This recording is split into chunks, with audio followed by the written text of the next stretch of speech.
Bonjour Pierre Moscovici. Bonjour. Merci d'être notre invité ce matin. À quoi sert le président de la Cour des comptes au moment où on ne compte plus ? Ça sert justement à rappeler qu'il y a quand même quelques bases. Ouais. Bien sûr, aujourd'hui, l'argent est facile, la signature de la France est bonne, les taux d'intérêt sont bas, mais il y a demain, il y a après-demain. Et vous savez, plus on dépense, mieux on doit dépenser. Et donc, il faut quand même maintenant insister beaucoup sur la qualité de la dépense et aussi sur la soutenabilité de la dette, parce que je vais vous faire une confidence qui va peut-être choquer certains. Une dette, ça peut s'alléger, ça peut s'allonger, ça peut se gérer. On peut en prendre une petite partie en compte, c'est ce que fait l'Union européenne, c'est ce que fait la Banque centrale européenne, mais à la fin, ça se rembourse toujours. Ce sont nos enfants qui, là, sont concernés. Et donc, je pense que la Cour des comptes, plus que jamais, c'est une vigie qui est là pour éclairer le débat public. Je vais vous faire part d'une intuition. Je fus un homme politique, j'ai encore quelques réflexes ou souvenirs. Eh bien, je pense que la dette publique sera un des sujets très importants de la campagne présidentielle de 2022, tout simplement parce qu'il faudra éclairer la trajectoire des finances publiques, et la Cour des comptes, modestement, n'est pas là pour prendre part au débat politique, mais elle est là pour l'éclairer, pour donner des faits objectifs, rationnels. Et vous avez raison c'est ce que nous faisons. De dire que ça sera dans le débat public et dans le débat politique, et ça l'est déjà. Arnaud Montebourg, notamment, ou encore Jean-Luc Mélenchon, disent... Au fond, cette dette publique-là, les gens n'y sont pour rien, les États n'y sont pour rien. Il a fallu parer à l'urgence. Donc, on ne peut pas engager dans l'avenir des plans d'austérité. Cette dette-là, on ne la remboursera pas.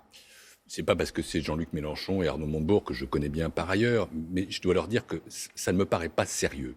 Cette thèse-là, de la possibilité d'annuler la dette, est une thèse qui fait régner ou courir une illusion. Pourquoi ? Encore une fois, nous sommes dans un ensemble qui s'appelle l'Union européenne. Espérer que la Banque centrale européenne, d'un coup de baguette magique, va effacer sa dette, c'est contraire au traité, c'est contraire à sa doctrine. On a vu que l'Union européenne, justement, a adopté un plan de relance qui est remarquable parce qu'il permet justement de prendre en compte une partie de la dette. C'est ce qu'on appelle une mutualisation. Mais ça reste infime au regard du montant de la dette publique. Et pour le reste, si vous annulez une dette, vous spoliez l'épargnant. Donc, in fine, encore une fois, vous pouvez bien la gérer, vous pouvez la réduire, vous pouvez la faire rouler, il paraît que c'est l'expression. Absolument, c'est-à-dire la faire durer de façon infinie, ou presque, allonger ce qu'on appelle les maturités, mais à la fin, elle se rembourse. Et si demain, les taux d'intérêt ne sont plus comme aujourd'hui des taux d'intérêt négatifs, ou même très bas, qu'est-ce qui se passe ? Ça se fait à des taux d'intérêt plus élevés. Et si vous faites rouler une dette en augmentant le taux d'intérêt, elle coûte de plus en plus cher à ceux qui la remboursent. Et encore une fois, ce sont nos enfants. Notre dette publique, elle atteint 120% du PIB en France. Le quoi qu'il en coûte, il est sans condition, sans limite, tant qu'il y a une crise sanitaire. Je pense en effet qu'il ne faut absolument pas, dans cette période-ci, prôner en quoi que ce soit l'austérité.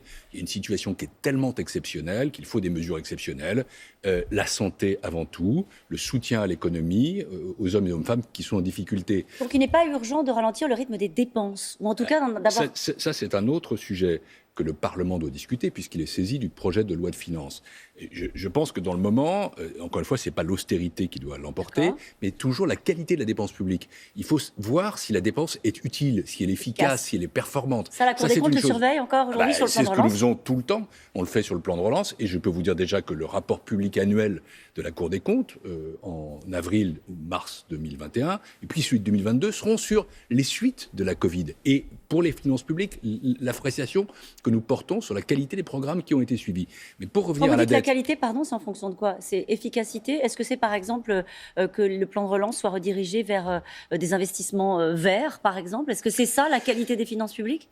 C'est tout simplement qu'un programme atteigne ce qu'il vise. C'est-à-dire qu'autrement dit, on ne dit pas on dépense X milliards d'euros, puis à la fin, les gens qui doivent être touchés ne sont pas touchés, ou les effets attendus ne sont pas recueillis. Mais je reviens sur la dette d'une seconde. Vous parliez des 120%. Moi, je ne suis pas choqué qu'on ait 120% de dette publique aujourd'hui. Non.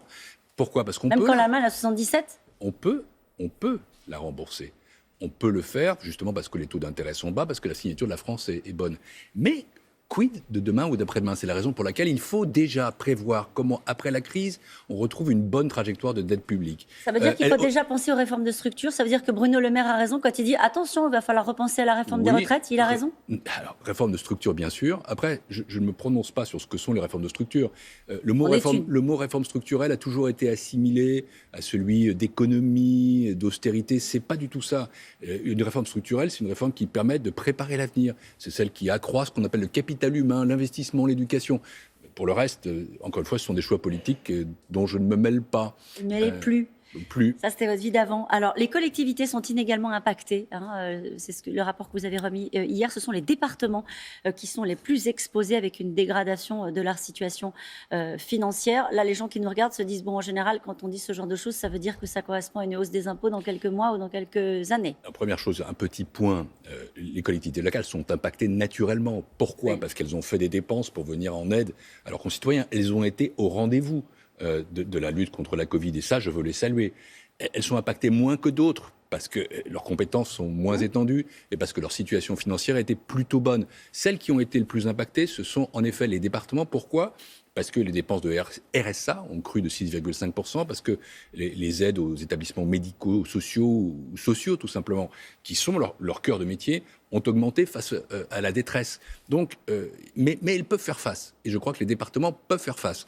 Et donc le choix de faire ou pas des impôts, c'est un choix politique qui appartient à ceux qui sont en charge de ces collectivités. Ce que je veux dire, c'est qu'il y a aussi une responsabilité de l'État derrière ça. L'État a été au rendez-vous aussi des collectivités locales, il a stabilisé leur situation, et ce dont les collectivités ont besoin, donc les citoyens, c'est une prévisibilité. C'est la raison pour laquelle la Cour des comptes demande qu'il y ait une loi de programmation des finances publiques qui permette de bien analyser qui paye quoi, quelles sont les dépenses, quelles sont les recettes. On a besoin, dans une tempête, et nous sommes dans une tempête, d'un vrai cap, au sens d'une orientation. Et encore une fois, la prévisibilité des finances publiques, c'est extrêmement important. C'est ça qui permet de faire les bons choix politiques. C'est ça le message de ce matin. On est dans une situation d'urgence où il n'est pas le temps de serrer la vis et la dépense est encore justifiée. Mais le sujet, c'est d'anticiper sur ce qui nous attend dans les années qui viennent, à savoir comment rembourser et quels seront les choix politiques qui devront être faits. Absolument, et assez rapidement, parce qu'en réalité, 2020, touchons du bois, est l'année qui devrait être celle de la fin de la Covid. Si tout va bien, sur le plan sanitaire. Et donc, il faut d'ores et déjà prévoir cet avenir. 2021, ce sera l'année du remboursement. Non. 2021, c'est encore une année où la dette publique va croître jusqu'à 122%, si j'en crois le projet de loi de finances. Mais sur les années suivantes, il faut déjà prévoir cette trajectoire des dépenses publiques. Vous voyez que le gouvernement, par exemple, a créé une commission confiée à Jean Arthuis, qui m'a auditionné hier. Je pense que le sens de cette commission, c'est justement d'aider à caler cette trajectoire de finances publiques soutenable, avec une bonne qualité de dépenses publiques, et une dette qui, petit à petit, rentre dans son lit comme une crue, en quelque sorte. Vous avez connu les années d'austérité à l'époque, lorsque vous étiez avec des responsabilités politiques à la fois à Bercy et aussi au niveau européen. Est-ce que ce qui nous attend, ne nous racontons pas d'histoire, Pierre Moscovici, ce sont des années rudes, des années d'austérité, en tout cas des années d'effort pour que la dette retrouve un niveau acceptable? Vous avez utilisé deux mots qui ne sont pas synonymes pour moi. L'austérité, je suis contre, j'ai toujours été contre. C'est ce qui appauvrit la puissance publique et c'est ce qui affecte le citoyen.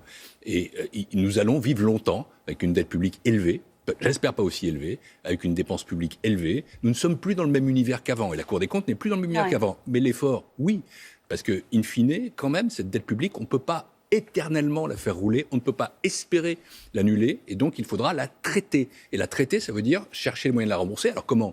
La croissance, ça c'est une ressource principale, la qualité de la dépense publique, et le débat fiscal sera là aussi.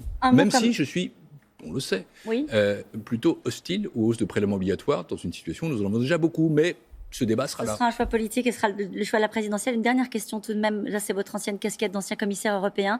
Vous avez été aux premières loges au moment du Brexit. Est-ce que vous croyez aujourd'hui que le no deal est l'hypothèse la plus crédible ? Je ne le crois pas. Ma petite expérience européenne, qui date quand même d'une plusieurs décennies, c'est que quand un non-accord est tellement coûteux, quand l'accord est tellement dans l'intérêt des deux parties, à la fin, ça finit par se faire. Et j'ajoute surtout que l'Europe a besoin du Royaume-Uni, le Royaume-Uni a besoin de l'Europe, et que l'idée du no deal, c'est pas quelque chose d'anodin. Quand vous voyez la Royal Navy en train de protéger les côtes, on n'a pas envie de ça. On a beaucoup de choses à faire avec le Royaume-Uni.